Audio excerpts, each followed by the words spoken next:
Hey there nation, and welcome to the show where we help you to play miniatures wargaming on a budget. It is I, Commander Cheapskate, and welcome to another episode of Way of the Underhive. This series is dedicated to helping brand new players to Necromunda build their starting rosters and learn more about the game mechanics of their favorite gangs. And on this episode, we'll be discussing playing an Iron Guild Outcast Gang for Necromunda Ashwastes. We'll discuss this gang's strengths, weaknesses, fighters, playstyle, as well as provide critical information that you can use in your campaign. At the same time, we will also provide a 1400 point starting roster that you can use in your very first campaign as well. Now, the Iron Guild Outcast Gang is going to be just a little bit different, and the reason why is because you don't really have a starting delegation for the Iron Guild. So making an Outcast Gang that's going to be based on the Iron Guild, you're pretty much making a basic an Outcast Gang, but we're going to use Dramatis Personae in order to make the leaders of this gang to make it a little bit more unique and also make it a little bit more dynamic to use in your very first campaign. So that being said, let's go ahead and talk about the Dramatis Personae leaders that you can use for this gang. Alright, so with the new Outcast Gang's Dramatis Personae, which are the special named characters, can now be leaders. I mean, there are a lot of really cool Dramatis Personae special characters out there in the various Necromunda rulebooks. There's so much variety of stats, skills, playstyle, it can almost be overwhelming in the different choices that you certainly have. You have Dramatis Personae that are inside of each of the house books, also in the Book of the Peril, the Book of Judgment, the Book of Outcasts. You also have just a plethora of special characters from the gang starting books, so it's really up to you what kind of playstyle you want, what kind of miniatures you want to use, that sort of thing when it comes to using your Dramatis Personae. Now, there are some positive and negative effects of using Dramatis Personae for your leaders, for your Outcast Gang. So first of all, let's go ahead and talk about the positives. Now, just like with any other Outcast leader, you can choose your archetypes, your affiliation for your Dramatis Personae as well, which means your Dramatis Personae characters can also gain experience and they can also purchase new war gear as the campaign progresses, which is really awesome to start off with. Not to mention, Dramatis Personae usually start off with better stats, equipment, skills, and special rules right at the start of your campaign, so it does give you a leg up over other gangs in terms of the starting equipment that you could usually start with. Another cool feature about Dramatis Personae is that they allow you to hire a partner as well. In some cases you can actually hire one character and they can recruit another character at the same time, so because you can get two of them to make up your gang. At the same time, some of these guys also have some very unique special rules and game mechanics on some of them that really alter the way games are played, so because of that, having these guys is a really good way to get a good edge for an Outcast Gang, especially if you can't get a starting delegation for your gang like with the Iron Guild or the Narco Lords, for example. So these are some of the positives that are really good about having Dramatis Personae leaders in your Outcast Gang. Now, while there are a lot of positives for having Dramatis Personae for being the leaders of your Outcast Gang, there are some extreme negatives. First of all, they eat up a lot of your starting credits to fill them. And the reason why is because they do have better stats, they do have better equipment, as well as better skills, so because of that, they're going to cost a premium as well. At the same time, there might not be any miniatures yet available for some of these Dramatis Personae, which means you'll need to either proxy or convert your own miniatures. I know some people are really big on the whole WYSIWYG idea, which stands for what you see is what you get, so because of that, it may be a little more difficult for players, especially if they really want to have that look to their gang. At the same time, Forge World does offer some Dramatis Personae for different gangs, but let's face it, Forge World is extremely expensive, especially for those who are living in the United States or in Australia. I can't even begin to describe how bad it is for people in Australia. So because of that, that could be also super expensive as well. At the same time, there's also another aspect of Dramatis Personae that is not so great, and that is basically they have this really ridiculous rule. The idea is that if you do recruit Dramatis Personae for your character, you can't purchase any new war gear for them at the start of the campaign without substituting all of their old gear, which is a ridiculous rule. So basically, let's pretend that you're a Dramatis Personae, you have a lot of these weapons and equipment, but let's say you start off with flak armor, but you don't want to start with flak armor, you want to get mesh armor for your fighter instead. What that basically means is that you have to pay full price for this Dramatis Personae character, but they lose all of their starting gear, and you have to pay 15 additional credits to get that mesh armor. And that's just a very foolish and stupid rule because no one in real life would actually do that. It's not like you're playing some Dramatis Personae guy who's like, wow, I got this one-of-a-kind super assault stub gun, but because I want to get mesh armor, I guess I gotta take this really cool weapon and leave it back home because I can't trade out my armor for mesh armor without leaving my gun behind. I mean, that's so foolish. No one's gonna do that. No one does that in real life, and it's really stupid. So I recommend ignoring that rule because no one in real life would actually do that, and it makes makes no sense whatsoever. I know they put that rule in there to satisfy the wants and needs of the balance bandwagon, and that's pretty much all it's designed for. So ignore their hate, ignore their tears, and ignore that rule because it's absolutely ridiculous. Alright, so first of all, let's talk about Rex Spires, the Dramatis Personae. This is going to be the gang leader for your Iron Guild Outcast Gang. So let's talk about their stats real quick. So Rex Spires got a 5-inch moon allowance, 4+ weapon skill, 5+ ballistic skill. They have 3 strength, 3 toughness, 2 wounds, 4 initiative, 1 attack, 7 leadership, 7 cool, 8 willpower, as well as 7 intelligence. Now, when it comes to Rex Spire, this guy is got 5-inch blast template weapons and explosives for days. You can also set up 3 booby traps on the battlefield each time he participates as well. So you also have the ability to choose frag traps or melta traps depending on what you want to kill. Either you want to take on fighters or you want to take on enemy vehicles as well. At the same time, they also have the unique partnership ability called, with Vorgen, Gunner, Mortz as well. So that you can have both of these fighters inside of your gang, which I highly recommend doing so. Now, when it comes to this character, I highly recommend a Mastermind archetype. That way you can get Overwatch on this guy to interrupt enemy activations as well. So because that's really going to help them out. So when it comes to Rex Spires, he automatically comes with frag traps and melta traps. He's equipped with blasting charges as well as demo charges. He does have a fighting knife that's going to help him out a little bit with his 1-up weapon skill. But the nice thing about this guy though is he's also got the evade and lie low skills as well. So that's really going to help him out, as well as flak armor. So that part's kind of cool too. Now when it comes to this character, I suggest that when you get this character, you get the leadership skill Overseer. And the reason why is because the way we're going to kit out the list for this gang, I would highly recommend Overseer because you can spam that to bring a lot of firepower for your gang as well. Alright, so another character you could have besides Rex Spires as well is going to be Vorgen, Gunner, Mortz. Now, Vorgen, Gunner, Mortz is a bounty hunter Dramatis Personae character. He's going to cost 305 credits for this guy, but because of his unique partnership ability, you can hire both Vorgen, Mortz, as well as Rex Spire as well, so that's really going to help you out. Now, when it comes to Vorgen, Gunner, Mortz, this is what his stats are. He's got a 4-inch moon allowance, 5+ weapon skill, 3+ ballistic skill. He's got 5 strength, 4 toughness, 2 wounds, 4+ initiative. He's got 2 attacks, 7 leadership, 7 cool, 8 willpower, as well as 8 intelligence. Now, this guy is packing what's called an assault stubber, which allows him to basically be able to fire this weapon at rapid fire too. He's got standard ammunition, which is at -1 to hit a long range, but it's got strength 4, -1 AP, 1 damage, 4+ for ammo rolls. It's got rapid fire 2 as well as the unwieldy trait, and they have what's called tracer ammo, which is -2 to hit at long range, 4 strength, -2 AP, 2 damage, 5+ for the ammo check, and it's also got the unstable roll for that one. He's also packing a fighting knife. He's got the Marksman skill, which is okay. He's also got the Regroup skill, which is pretty good there. At the same time, he's also got flak armor, as well as a partial servo harness, which makes him pretty good at close combat, as well as be able to fire this weapon at just as a basic action, because it basically counts as a dispenser, which really help as well. Now, what's neat thing about this character, like I said, he's got that higher strength and toughness from his partial servo harness. He's got that awesome assault stubber as well that's going to help him out. And because he can be included with Rex Spires' unique partnership rule, you can have both these characters in here. Now, I suggest taking a survivor archetype for this fighter, and the reason why is so that way he's get access to ferocity skills, and you want to give him nerves of steel. All it's going to do is every time he gets hit, he can escape pinning by passing a cool check, and that's going to be really important for you because he's going to be shot at a lot. So you're going to definitely want to use that stat for this character. And that's basically my take on Vorgen, Gunner, Mortz. Alright, so let's go ahead and talk about the Underhive Outcast Champion real quick. For these gangs, these guys cost 60 credits apiece, and for their stats, they have 5-inch movement, 3+ weapon skill, 4+ ballistic skill. They have 3 strength, 3 toughness. They also have 2 wounds, they have 4 initiative, 1 attack. They have 6 leadership, 7 cool, 8 willpower, as well as 8 intelligence. So let's go on and talk about these guys real quick. So when it comes to the Underhive Outcast Champions, they're very versatile, and the reason why is because their stats are pretty much mediocre.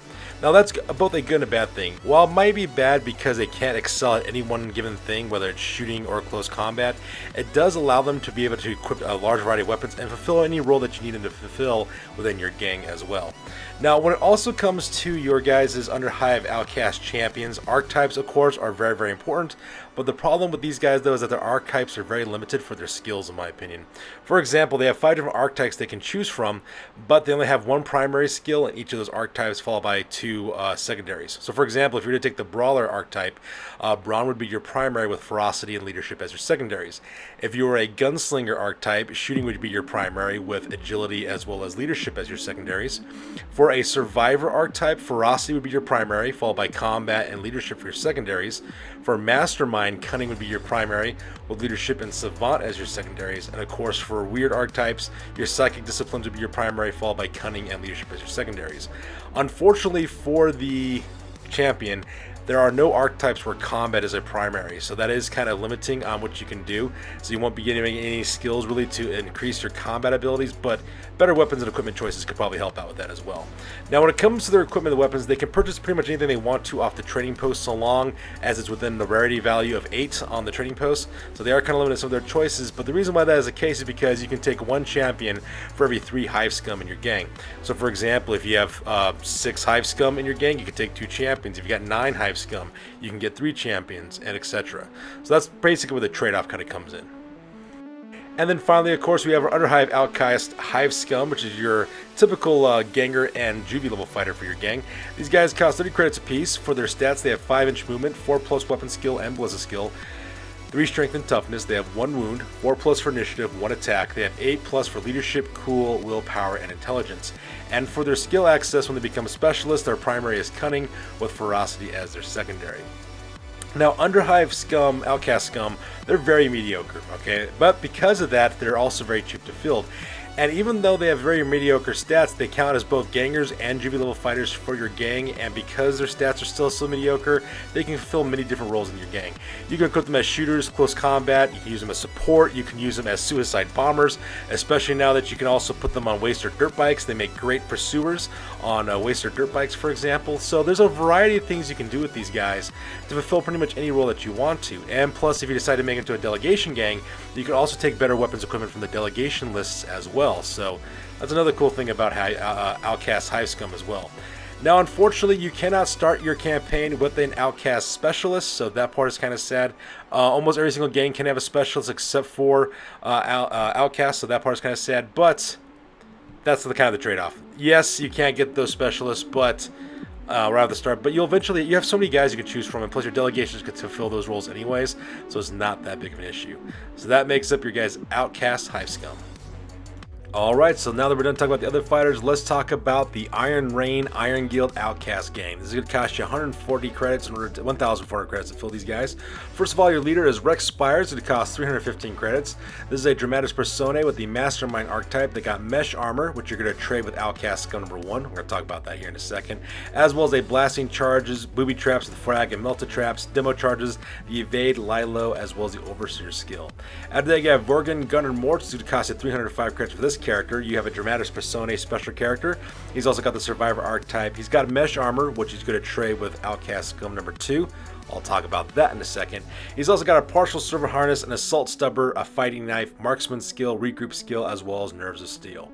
Now after that, you're going to have 2 Outcast Scum, Scum number 1 and Scum number 2. Both are going to cost 45 credits. Now when you hire these guys, you're going to purchase Mesh Armor for them originally, is what you're going to do. And you're also going to give them reclaimed auto guns as well as reclaimed auto pistols. Now you might be wondering, well, Commander Chiefskate, why the Mesh Armor? The reason why is because before you start your very first game of Necromunda, if your opponent's going to be a stickler and is going to be like, no, you can't trade that Mesh Armor for your special characters without having to trade in their gear, and they want to enforce that rule, that's perfectly fine, because before a battle starts, you can move gear and equipment around your different fighters before the game actually starts. So you put these 2 Outcast Scum with their Mesh Armor, but before the fight starts, you tell your players, oh, I'm going to trade the Mesh Armor from my Outcast Scum to my 2 Dramatis Personae before the battle even starts. So because of that, you are paying that 15 credits for the Mesh Armor, and you're kind of sliding in there with a loophole in the rules, and then these guys are going to have flak armors afterwards to use. And of course, they got the reclaimed auto guns and reclaimed auto pistols. After that, you're going to have 2 more Hive Scum, Scum number 3 and 4. Both these guys would cost you 75 credits apiece. They both have Mesh Armor, reclaimed auto guns, as well as chain swords. And then finally, you have a Guild of Coin Hauler that's going to cost you 510 credits. It's a Cargo H Rich Hauler with a Munitorium Armor Container, as well as Twin Storm Bolters. So yes, you will be showing your gang 110 credits in order to do this, but trust me, it's all going to make sense when we get to the gang overview. Alright, so this is a very small gang, and the reason why is because of the Dramatis Personae you're putting in this gang, but the amount of firepower these guys will bring into the battlefield will cure this. Alright, so first of all, your gang has lots of access to powerful explosive weapons with 5-inch blast templates, so that's right off the bat. At the same time, the gang will also have access to powerful automatic shooting, and will take advantage of various loads of phosphor, rad, and even gunk rounds as the campaign develops because of those autoguns you're packing. And even though these ammo types require high ammo rolls, with the Munitorium armor container, they will be reduced to +2 with unlimited ammo rolls, and at the same time they'll also generate D3 times 10 credits into each of your scenarios if the vehicle is not wrecked. Not only does this +2 ammo roll apply to the reclaimed autoguns as well as the reclaimed auto pistols, this also is participant for the Rex Spires' blasting and explosive weapons, as well as Vorgen Gunner Mortz's assault stubber as well. So you're looking anywhere between 2 to 3+ on your armor rolls with unlimited reloads, which is absolutely fantastic as well.